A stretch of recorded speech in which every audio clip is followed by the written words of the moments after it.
അസ്സലാമു അലൈക്കും dear friends. ഇന്നത്തെ നമ്മുടെ സ്പെഷ്യൽ നിങ്ങൾ ആരും ഇതുവരെയും ട്രൈ ചെയ്ത് നോക്കിയിട്ടില്ലാത്ത ഒരു അടിപൊളി വെറൈറ്റി റെസിപ്പിയാണ്. നമ്മുടെ ഈ വീഡിയോ കണ്ടുകൊണ്ടിരിക്കുന്ന സമയത്ത് നിങ്ങൾക്ക് ഇഷ്ടപ്പെടുകയാണെങ്കിൽ ഒന്ന് ലൈക്ക് ചെയ്തേക്കണേ. അതുപോലെ തന്നെ നമ്മുടെ ഈ ചാനൽ ആദ്യമായിട്ട് കാണുന്നവരും ഇതുവരെയും സബ്സ്ക്രൈബ് ചെയ്യാത്തവരും പ്ലീസ് ഒന്ന് സബ്സ്ക്രൈബ് ചെയ്തേക്കണേ. ഞാനിടുന്ന വീഡിയോസ് ഉടനടി കിട്ടുന്നതിനായി സബ്സ്ക്രൈബ് ബട്ടന്റെ തൊട്ടടുത്ത് കാണുന്ന ബെല്ലൈക്കൺ കൂടി ക്ലിക്ക് ചെയ്തിട്ട് ഓൾ എന്ന ഓപ്ഷൻ എനേബിൾ ചെയ്യാനും മറക്കല്ലേ.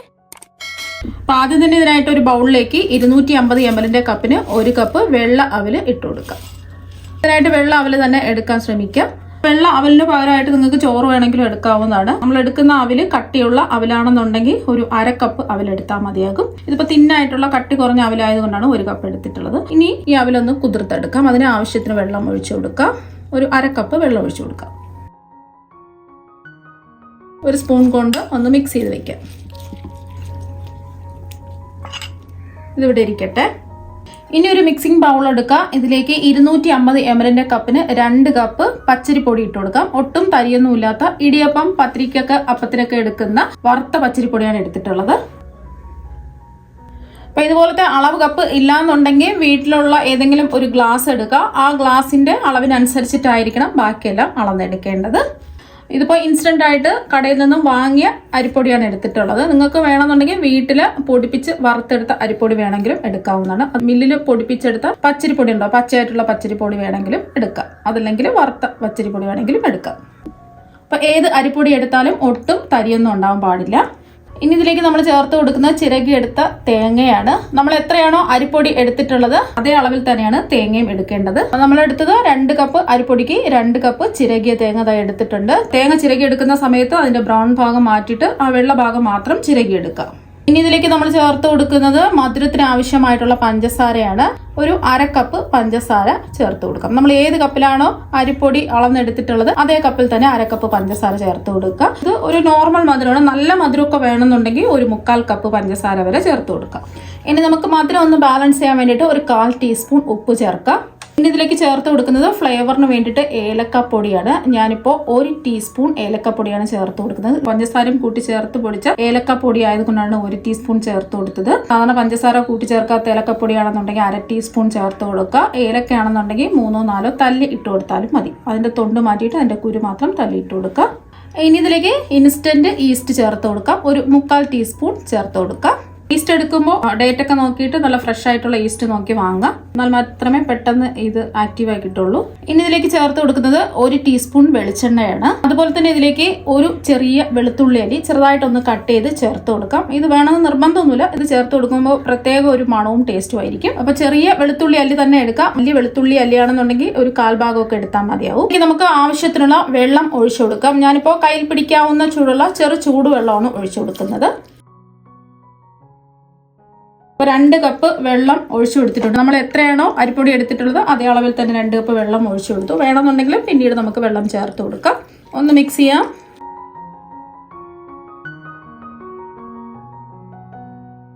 ഈ ഒരു സമയം മധുരം കറക്റ്റ് ആണോ നോക്കുക. നിങ്ങളുടെ ആവശ്യത്തിനനുസരിച്ചിട്ട് പഞ്ചസാര ചേർത്ത് കൊടുക്കുക. അപ്പൊ അതൊന്ന് മിക്സ് ചെയ്തെടുത്തു. ഇനി നമുക്ക് ഇതിലേക്ക് കുതിർത്ത് മാറ്റി വെച്ചിരിക്കുന്ന അവല് ചേർത്ത് കൊടുക്കാം. ഒന്നുകൂടി ഒന്ന് മിക്സ് ചെയ്യാം. ഇത് പെട്ടെന്ന് നമുക്ക് ഗസ്റ്റ് ഒക്കെ വരുന്ന സമയത്ത് ഇൻസ്റ്റന്റ് ആയിട്ട് റെഡിയാക്കി എടുക്കാവുന്നതാണ്. അപ്പോൾ അതെല്ലാം ഒന്ന് മിക്സ് ചെയ്തെടുത്തു.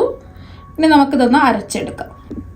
ഇനി നമ്മൾ മിക്സ് ചെയ്തെടുത്ത മാവ് മിക്സിയിലെ ഒരു വലിയ ജാറിലേക്ക് ഒഴിച്ചു കൊടുക്കാം. 2 ബാച്ചായിട്ടാണ് ഞാൻ അരച്ചെടുക്കുന്നത്. ഇനി ഇതെല്ലാം കൂടിയിട്ട് ഒന്ന് അടിച്ചെടുക്കാം. ആ തേങ്ങ ഒന്ന് അരഞ്ഞു കിട്ടിയാൽ മാത്രം മതി. അരിപ്പൊടിയൊക്കെ നൈസ് അരിപ്പൊടിയല്ലേ. ഇപ്പം ഇതാ അടിച്ചെടുത്തിട്ടുണ്ട്. 1 മിനിറ്റ് ഹൈ സ്പീഡിലിട്ടിട്ടാണ് അടിച്ചെടുത്തിട്ടുള്ളത്. ഈ ഒരു പരുവത്തിന് വേണം ഈ മാവ് റെഡിയാക്കി എടുക്കാൻ. അരച്ചെടുത്ത മാവ് ഒരു ബൗളിലേക്ക് മാറ്റാം. അപ്പോൾ ബാക്കിയിരിക്കുന്ന മാവും ഇതുപോലെ തന്നെ അടിച്ചെടുക്കാം. രണ്ടാമത്തെ ബാച്ചും ഇത് അടിച്ചെടുത്തിട്ടുണ്ട്. അതും കൂടി ബൗളിലേക്ക് ഒഴിക്കാം. നമ്മൾ ഒട്ടും വെള്ളമൊന്നും ചേർക്കേണ്ട ആവശ്യമില്ല. ആവശ്യത്തിനുള്ള വെള്ളം ചേർത്താണ് നമ്മൾ ഇതൊന്ന് അടിച്ചെടുത്തിട്ടുള്ളത്. ഒന്ന് മിക്സ് ചെയ്യാം.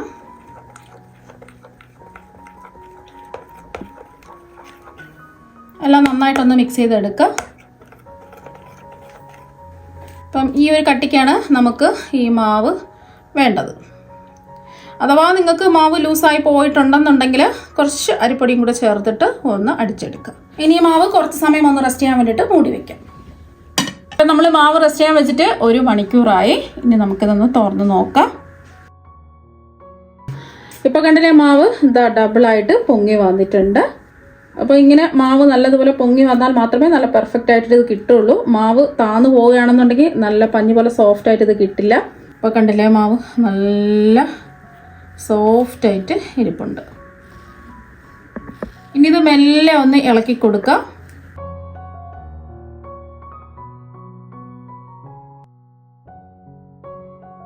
ഇപ്പം നമ്മുടെ ബാറ്റർ ഇതവിടെ റെഡി ആയിട്ടുണ്ട്. ഒരുപാട് കട്ടിയാവാനും പാടില്ല, ഒരുപാട് അങ്ങ് ലൂസായി പോകാനും പാടില്ല. ഈ ഒരു രീതിക്ക് വേണം നമ്മുടെ ബാറ്റർ റെഡിയാക്കി എടുക്കാൻ. ഇനി ഇതുപോലത്തെ ഒരു കേക്ക് ടിന്നോ അല്ലെങ്കിൽ ചോറൊക്കെ കഴിക്കുന്ന ഒരു പാത്രം എടുക്കുക. അതിൽ കുറച്ച് വെളിച്ചെണ്ണ ഒന്ന് ബ്രഷ് ചെയ്ത് കൊടുക്കുക. വെളിച്ചെണ്ണയ്ക്ക് പകരം നിങ്ങൾക്ക് നെയ്യ് വേണമെന്നുണ്ടെങ്കിൽ അല്ലെങ്കിൽ റൂം ടെമ്പറേച്ചറുള്ള ബട്ടർ വേണമെന്നുണ്ടെങ്കിൽ ബ്രഷ് ചെയ്ത് കൊടുക്കാവുന്നതാണ്. അപ്പോൾ അതാ എണ്ണ ഒന്ന് ബ്രഷ് ചെയ്ത് കൊടുത്തു. ആവിയേറ്റി എടുക്കുന്നതിന് വേണ്ടിയിട്ട് ഇഡലി ചെമ്പിൽ കുറച്ച് വെള്ളം തിളപ്പിക്കാൻ വെച്ചിട്ടുണ്ട്. ഇനി നമ്മൾ എണ്ണ ബ്രഷ് ചെയ്ത കേക്ക് ടിന്ന് ഇതിന്റെ മുകളിൽ വെച്ച് കൊടുക്കാം. ഇനി ഈ കേക്ക് ടിന്ന് ജസ്റ്റ് ഒന്ന് ചൂടാവട്ടെ. ടിന്ന് ജസ്റ്റ് ഒന്ന് ചൂടായിട്ടുണ്ട്. ഇനി നമ്മൾ തയ്യാറാക്കി വെച്ച മാവ് ഇതാ ഇതിലേക്ക് അങ്ങ് ഒഴിച്ചു കൊടുക്കാം. കേക്ക് ടിന്നിന്റെ അരഭാഗത്തോളം ഒഴിച്ചു കൊടുക്കാം. അപ്പം നിങ്ങൾക്ക് കാൽഭാഗത്തോളം മതി എന്നുണ്ടെങ്കിൽ കാൽഭാഗത്തോളം ഒഴിച്ചു കൊടുത്താൽ മതി. അപ്പോൾ കയ്യിൽ പിടിക്കാവുന്ന ചൂടേ ഉള്ളൂ. ഇനി ഇതൊന്ന് ജസ്റ്റ് ഒന്ന് ടാപ്പ് ചെയ്യാം. ഇനി നമുക്ക് മൂടി വെച്ച് മീഡിയം ടു ഹൈ ഫ്ലെയിമിൽ ഇത് വേവിച്ചിട്ടെടുക്കാം. ഇപ്പം നമ്മളിത് മൂടി വെച്ച് ആവിയേറ്റാൻ വെച്ചിട്ട് ഒരു 20 മിനിറ്റായി. ഇനി നമുക്കിതൊന്ന് തുറന്ന് നോക്കാം.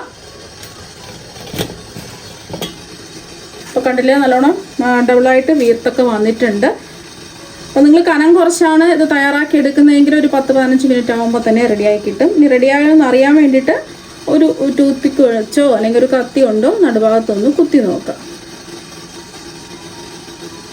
ഇപ്പോൾ മാവ് ഒട്ടിപ്പിടിക്കാതെ ക്ലിയർ ആയിട്ട് കിട്ടിയിട്ടുണ്ട്. അഥവാ ടൂത്ത് പിക്കിൽ മാവ് ഒട്ടിപ്പിടിക്കുകയാണെന്നുണ്ടെങ്കിൽ 5-10 മിനിറ്റ് മൂടി വെച്ച് മീഡിയം ടു ഹൈ ഫ്ലെയിമിൽ ആവിയേറ്റ് വേവിച്ചിട്ടെടുക്കാം. ഇതിപ്പോൾ കുറച്ച് കനത്തിലാണ് ആവിയേറ്റ് വേവിച്ചെടുത്തിട്ടുള്ളത്. അതുകൊണ്ടാണ് 20 മിനിറ്റ് എടുത്തിട്ടുള്ളത്. 20-25 മിനിറ്റ് ആവിയേറ്റ് എടുക്കുക. ഇപ്പോൾ ഇത് നല്ല ചൂടാണ്. അപ്പോൾ ഇതിൻ്റെ ചൂട് മാറാൻ വേണ്ടിയിട്ട് നമുക്ക് മാറ്റി വയ്ക്കാം. ബാക്കിയിരിക്കുന്നതും ഇതുപോലെ തന്നെ നമുക്ക് ആവിയേറ്റ് വേവിച്ചിട്ടെടുക്കാം. ബാക്കിയിരിക്കുന്ന മാവ് നമ്മൾ ആവിയേറ്റ് എടുക്കുന്ന സമയത്ത് ജസ്റ്റ് ഒന്ന് ഇളക്കി കൊടുത്തതിന് ശേഷം ഇതിലേക്ക് ഒഴിച്ചു കൊടുക്കാം. ഇപ്പം ഇതിൻ്റെ ചൂടെല്ലാം നന്നായിട്ട് ഇതാ മാറിയിട്ടുണ്ട്. ഇതിൻ്റെ സൈഡൊന്നും വിടിയിച്ച് കൊടുക്കേണ്ട ആവശ്യമില്ല. ഇതാ ചൂട് മാറിക്കഴിയുമ്പോൾ എല്ലാം ഇതാ വിട്ട് വന്നിട്ടുണ്ട്. ഇനി ഈ കേക്കിൻ്റെ ടിന്നിൽ നിന്ന് ഇത് നമുക്ക് പുറത്തെടുക്കാം. കേക്കിന് മെല്ലെ ഒന്ന് തുറന്ന് നോക്കാം. അപ്പം കണ്ടില്ലേ ഇതാ അടിപൊളിയായിട്ട് കിട്ടിയിട്ടുണ്ട്.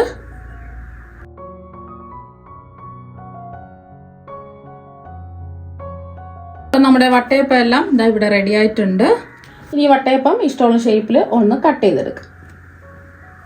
അപ്പോൾ കണ്ടില്ലേ നല്ല സോഫ്റ്റ് ആയിട്ടാണ് ഇരിക്കുന്നത്.